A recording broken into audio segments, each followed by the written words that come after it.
Hey everybody, this is Guru Francis, and today's another episode of Bayani Talk.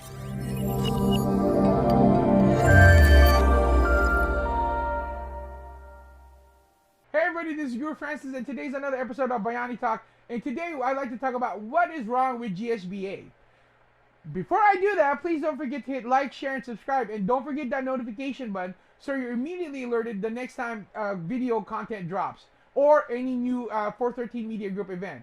So stay tuned. So let's get right into that. So what is wrong with Global Stick and Blade Alliance? Okay, so I've been watching a lot of videos of Filipino martial arts tournaments, and one of the things that the comments that I constantly read is that it is not the way that's the way that they're fighting in the tournaments is not the way that you're supposed to fight, because they let their armor be their defense. Okay, now as I stated in previous videos before, the intent of the purpose of the armor is to prevent permanent body damage, but not any damage at all.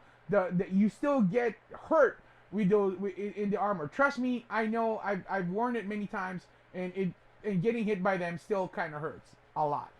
Okay, but there was no permanent body damage, so that's the most important thing. Now, can people still get really hurt in this? Yes, yes you can. I've known of stories of people getting their jaw dislocated, even with the helmet, or ribs being broken, even with and fingers and hands being broken because their hands are being targeted or the strikes are too strong. But could you imagine the kind of damage that could be without those protective gears to begin with? It would have been a lot greater. Okay, so with that being said, why is it that most fighters that are just using their armor for defense? Well, let me just clarify something right here, right now. GSBA does not condone that you use your armor as your defense. In fact, the rules clearly state against that. And let me pull up those rules for you guys right now. And this rule is directly taken off the gsbausa.org website. Okay, and if you go to their website, I'll post a link right here where you can see those rules. You'll see that the rule states that the Sayaw forms, the life stick sparring. But then if you go down to point number 11, which is the 4-second rule, competitors may not, and the words may not are in caps lock, exhibit a total lack of defense. Now, what does that mean? What is a total lack of defense? Well, GSBA explains that further. If a fighter fails to attempt to evade or block or otherwise minimize the effect of a strike for more than 4 seconds continuously, they'll be warned, and any attacks made during this period will be ignored by the judges. So, now what does that mean? Well, basically, the GSBA rules specifically states they need to block, evade, or minimize the damage to you, but definitely not let the armor be your defense. It is very clear what they define defensive moves to be, and your armor is not it. And now, even if you're striking and you're not doing any defense, then your strikes are not going to count. Now, I know a lot of judges, and I've judged a lot of matches myself.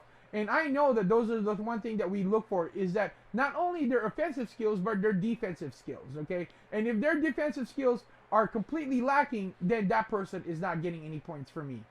And the referees at GSB are pretty great. Most of them catch that if they're not doing that, they warn the fighter. If they continue doing that, they will get a point deduction. And if they do that some more, they'll be disqualified, okay? So defense must be shown at all times.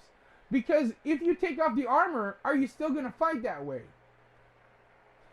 Okay, so you need to show defense of all times. Now, I've been to a tournament, and I'm not very happy about this tournament. And my teachers were fighting. I didn't have any students. I wasn't a teacher then. But I was asked to judge. It was a local tournament. It wasn't a qualified tournament. It was a local tournament. And in tournaments, I always like to help out as much as I can. So I judged, okay, and then in the way that it's set up in the tournaments is there's 3 judges, okay, and then each person is scoring in a 10-point must system, okay. So basically, if you think fighter in red is doing better than fighter in black, then you give the 10 points to the red fighter and the 9 points to the black fighter. If you think that there is a complete lack of gap of skills, then you give the red fighter or the person doing better the 10 points, and you give the person 8. Now, if the score is 10-7, the fight should have been stopped because the person getting the 7 is going to get hurt.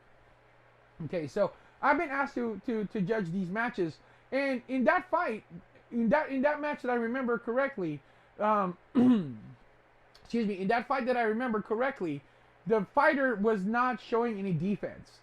Okay, and then as a result, he didn't win that match. So he came up to me and asked me, why didn't I win that match? Because I said, you didn't show any defense. Well, he wasn't happy with that because he believes the best defense is a great offense. Not in this case, folks. Not in the Filipino martial arts tournaments, folks. Because a good defense is blocking, evading, and minimizing the damage, not doing as much more damage to the other person. It doesn't work that way. You have to show defense. Now, there was a big hoopla about it. In fact, the head referee called me in, and he's also the tournament director and the tournament owner. He called me in front of everybody and said, why did you score my student? And it turns out that was his student. Bias much? And he said to him, like, why did you score that? Because he didn't show any defense. And again, the argument was the best defense is a good offense. No, it's not. Because you can't just stand there and get hit all day just because you think your strikes is better than the other person. And what was more annoying was I was the only one called out. Okay? Where's the other two judges? Somebody had to agree with me to say that this person is not winning. Yet I was the one being called out. And I remembered in that tournament, a grandmaster by the name of Grandmaster Isidro Avira. Oh, goodness sakes, I'm going to Google that name later. But, he was in a wheelchair. He actually said something. He goes, Francis is right. And that was it. That was the end of the conversation.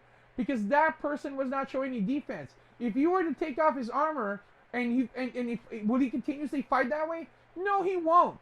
And that's why in GSBA is very clear that you must show defense, and the defense have been outlined specifically in GSBA's rules. And if you don't do those things, you're not a quality fighter. Okay. Now, in the Battle of the Bayani tournament, we have novice and advanced divisions, right? In the novice divisions, of course, these are beginner fighters. So we tend to give them a little bit of leeway when they're not showing defense, but defense still must be shown at all times.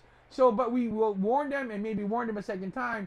But if not, then yes, points will start being deducted. In the advanced division, yeah, you get one warning and that's it, right? It will start deducting points and eventually you're gonna just be disqualified. Okay, so defense must be shown at all times, because if you're not defending, you're dying. That's just my point. I don't know. Do you guys agree? Do you believe that you have to show defense at all times? Please comment down below. And if you are looking for a school that teaches Filipino martial arts, and you're in the Riverside and Inland Empire area, please visit us at www.fmaschool.com or email us at info@fmaschool.com and sign up today. Until then, my name is Guru Francis. This is another episode of Bayani Talk. Peace out, God bless, and keep swinging them sticks.